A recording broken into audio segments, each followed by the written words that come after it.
Oh, there I am. Okay, so good evening. It's Tuesday evening, first day of March. It's 7 p.m. here in Sacramento. It's been a beautiful, beautiful day. And I imagine some people are maybe out having a good time. It's, the evening of Mardi Gras or Fat Tuesday. A lot of people are probably, giving it a last shot before Lent begins, which is a time of austerity. And we dial things back, right? So if that's where you are tonight, I hope you're having fun. And I say hello to those who may join me online and those who will see the recording. I also am streaming this to my YouTube channel that is for my project coming up, which I will talk about later this evening. But I want to begin tonight, revisiting, where we're at in the world. And, it's a tough time. It's a tough time for lots and lots of folks. What we're seeing taking place over in Eastern Europe is disturbing at best. Loss of life, the attack on civilians, and the ever-present threat of nuclear war. I was just thinking just before, the last few minutes before I went live, I was in elementary school during the Cuban Missile Crisis. But we practiced duck and cover drills underneath our desks should an atom bomb drop nearby. And, we were close to Lemoore Naval Air Station, so it wasn't totally out of the realm of the possible. We also talked about where we would gather after, what to do and everything. But I think in my young mind, I couldn't fully comprehend what it all meant. But I think I can now. And, back in those days, you had atom bombs and hydrogen bombs that made really big, big explosions. But I think nowadays, people can create what are called dirty bombs. So they don't create a big, giant mushroom cloud like we saw over Nagasaki and Hiroshima. But it can spread, radiation just the same and cause a lot of damage. And they're much smaller than full-sized atomic weapons. So it's there, and I'm wondering as we go forward, I'm looking at, we are pushing Vladimir Putin into a corner more and more and more. And at what point will he just sort of, snap? I remember hearing back in the day, don't ever push a coward into a corner or a weakling into a corner, because when they've got nothing to lose, they're going to come at it with everything they've got. So I think that it's wise for us to be cautious. But the question is, and I know someone responded to my live stream last time, that they felt helpless and that all they could do is pray about it. It's kind of what I want to talk about, because that may not be true. It's not going to be an either or. It's going to be a both and. So, the title of this is Providence and Action. And in the Abandonment to Divine Providence, which I'm reading, the author talks a lot about really relying on God and not oneself in order to make decisions and to do things. and I agree with that.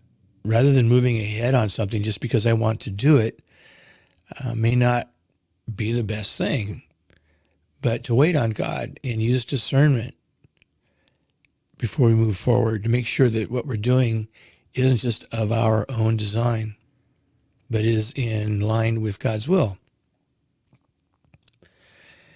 And so in looking at what's going on over in Ukraine, there is a sense of helplessness. But that's where, when we pray and we just trust God and it's all going to work out, and however it works out, we don't have to stay in that helpless space. We can do that. We can offer up prayers and various austerities for the sake of the people in Ukraine. And I don't want to forget the people of Russia either, because they're hurting very much because of their leadership. It's very bad over there. And I would say this is more Vladimir Putin's war than it is Russia's war. But they are experiencing the consequences of the sanctions in a much, I would say, difficult way. I mean, they've got no sway over what Putin decides. So it's a hardship for them, and I get it. So let's not forget the people of Russia in our prayers, as they're also suffering through this. And I think we need to pray for the leadership, both on, pray for Vladimir Putin, pray for the generals, pray for Zelensky, President Zelensky, and the people that are still in Ukraine fighting, the military and the civilians, and the harsh conditions they're living under as their homes are being bombed and no place to live and food's hard to come by. And I think it's incumbent upon us as people of love and compassion that we see it from a bigger perspective and pray for everyone. But it doesn't have to stop there. There are relief organizations. There are many of them, Catholic Relief Services. There is, there was one I was looking at just earlier, Amnesty International. There are many. And I don't want to promote just one. What I did earlier today was I did a Google search and I just put in Ukraine relief, and it brought up just a whole list of organizations that claim to provide relief. And I would just, suggest finding one, doing your due diligence, making sure that the majority of whatever it is you give goes to the people that need it and not to the overhead of the organization. And make sure they're reputable before we, start sending our aid, financial aid overseas. But that's something that we can do. That's an activity we can do. I think that even though the people in Ukraine probably don't see our Facebook posts, they don't know that we're in solidarity with them unless someone tells them. I don't know that they're even, what their internet's like over there. But I think our elected officials need our support as they make some really tough choices going forward. And these are things that we can do, actively do, so that we don't feel completely helpless. We're not one of the border countries, so we're not experiencing the refugees that are coming over. But countries like Poland, who are seeing a lot of refugees coming over, they may need support also. So that relief help might not go just to Ukraine, but, it might go to Poland also. So then we have to widen our perspective as to what we can do on top of prayers, positive thoughts, whatever your faith gives you to do in that realm, that spiritual realm. That's something that keeps us from being in despair, right? Because for me, I believe that ultimately, no matter how this plays out, it's part of a bigger picture. I do believe that there is a destiny for the world and that God is in control of that. I think that in the short term, bad things can really happen. Look at all the years that the Nazi regime ruled in Western Europe. It was succeeding. I mean, it was succeeding really big time.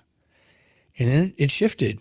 And for lack of a better term, good won out.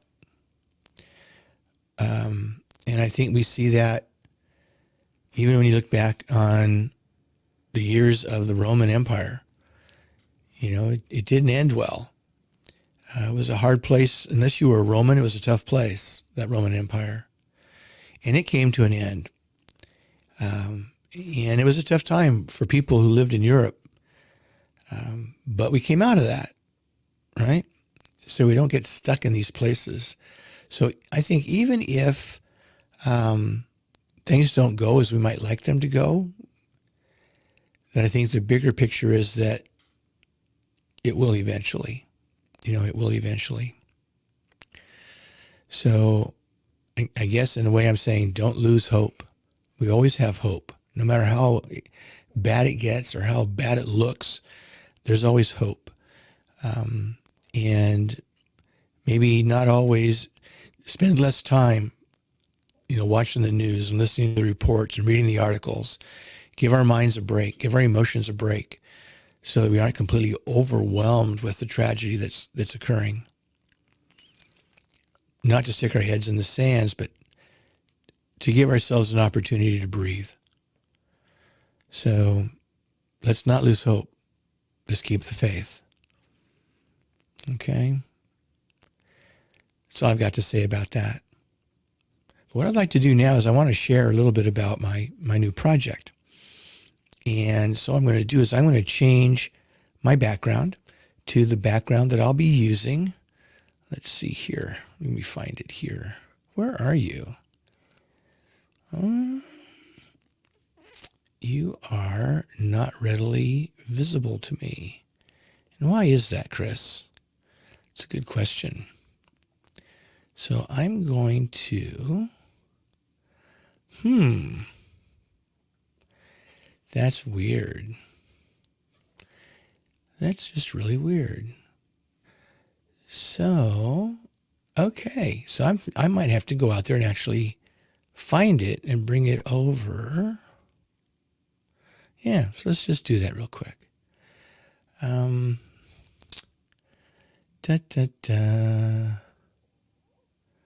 Where are you? And it's not there. Okay. Well, that's a heck of a deal. Oh, it's background. That's where so I pulled up the video clip. I don't want a video clip. I want a background. So we're going to add images, right? And where are you? I think that's it. Let's just see.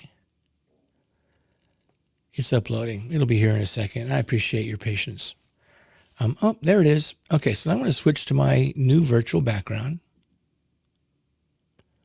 which is, I don't want background. I want virtual. Hang on.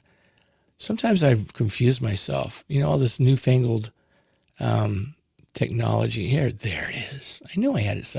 There it is. Yay. Good job, Chris. I may be slow, but I get there eventually. Anyway, so this is the new background. And I've got a little goodie to put up. Yeah, there we go.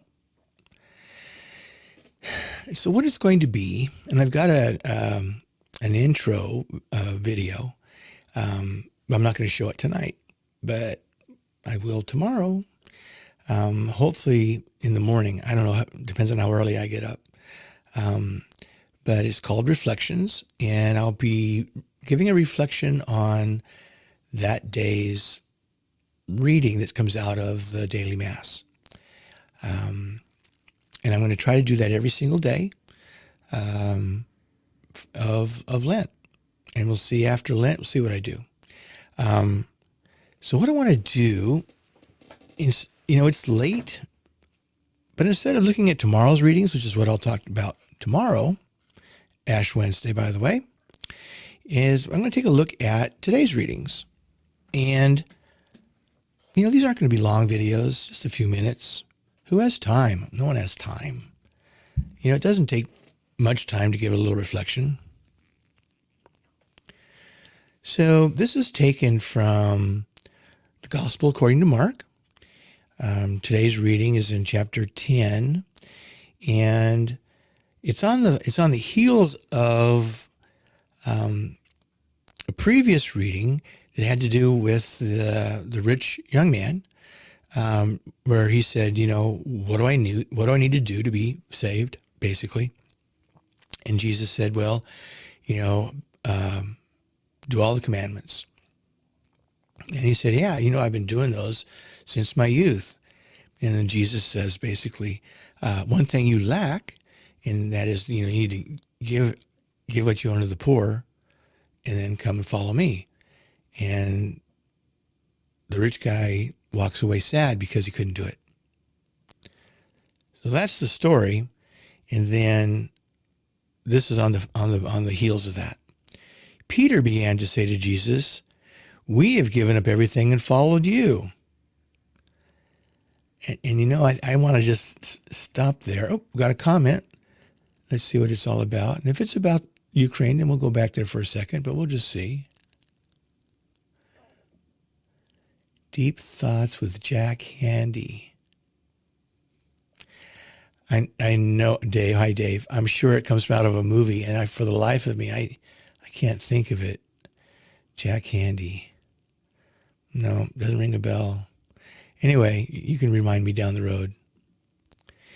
Anyhow, I read this thing, and where Peter began to say to Jesus, we have given up everything and followed you. And, it says Peter began to say to Jesus, and it's sort of like, Jesus like, stop right there, right? Because here's Peter. He's speaking for all of the disciples. It's like, hey, you know what? We're better than those guys. We've done that. We've given up everything and followed you. We've done it. We're not like that other person. And I think sometimes, I've been that way. I compare myself to others, and I'm like, oh man, I'm glad I'm not like that guy. Or I'm doing it right and they're doing it wrong. Or just, it's something that happens when we compare ourselves to other people. And that's just not fair. That's just not fair, because we are all who we are. Oh, come on, stop it. There we go. My poor iPad, scam call was coming through, and it just likes to alert me for the, whatever. Anyway, we do that. We compare ourselves with other people, and we like to think the best about ourselves. And so oftentimes we'll paint ourselves better than somebody else, all right? When we don't know that person that well, we don't know their circumstances, we don't know what they're thinking, maybe we wouldn't do something the way they're doing it, but they obviously would. And maybe they wouldn't do something the way we're doing it. So I don't think there's a place really for justifying ourselves. Just be who we are, be honest with who we are, and we'll be happier, I do think. And don't put anybody down. And it goes back to not judging, right? Not judging ourselves and not judging other people. Hard stuff, but something that we are continually encouraged to do and not do. So that's a brief introduction as to what things are going to be like going forward. And hopefully tomorrow, like I say, there's a YouTube channel. It'll be archived there, easy to find, rather than trying to, if you wanted to find it on my, Facebook page, it could be more difficult. So I would suggest going to the YouTube channel, which I don't have the stuff up for it. but it's called Reflections with CJ, and you can find it. I Googled it earlier. I did a YouTube search earlier and found it. And, give a watch to one or two of them. And if it's something that seems to be meaningful, then go ahead and subscribe so you don't miss them, because they're not going to probably come out at the same time every day. And I'm going to try to do every day. So anyhow, I wish everyone is safe. We still got COVID-19 going on. And they got a little comment here. Let me share this real quick. Hi, Denise. I think Jesus wanted the apostles to realize that one action, like giving up everything, does not mean your life as a Christian is over. It is a daily choice. It is by action, i.e. helping others. It's true. Doing it once is great. But then if we stop doing it, it doesn't roll over. It's not like you can bank good deeds. It's like, I'm going to put all my good deeds in a bank account in heaven. In a sense we do, but we can't, what's it called? Resting on our laurels. Yeah, resting on our laurels. Anyway, thanks, Denise, for that thought, which is one of the good things about using this StreamYard platform, is that people can share their own thoughts and on what the scriptures have to say. So, so be careful. Our COVID numbers are coming down in Sacramento County, which is great. There are still some places in the country that are on some alert, but things are looking great. I think the mask mandate is going away in schools on the 11th of March. Sometimes I wonder if that's a good or a bad thing. Time will tell. But as long as the curve keeps moving in the right direction, as long as people are being really careful and cautious, then I think that we can work our way out of this over time in the not too future, that we'll have a good summer and that we will not see a resurgence in the fall. That's what I'm praying and hoping for. So for those of you that are here with me, that are live, thank you. And in addition, for those watching the recording, I pray that you all be well and that you're safe and that you're happy, and God bless us all. Right? Have a great evening.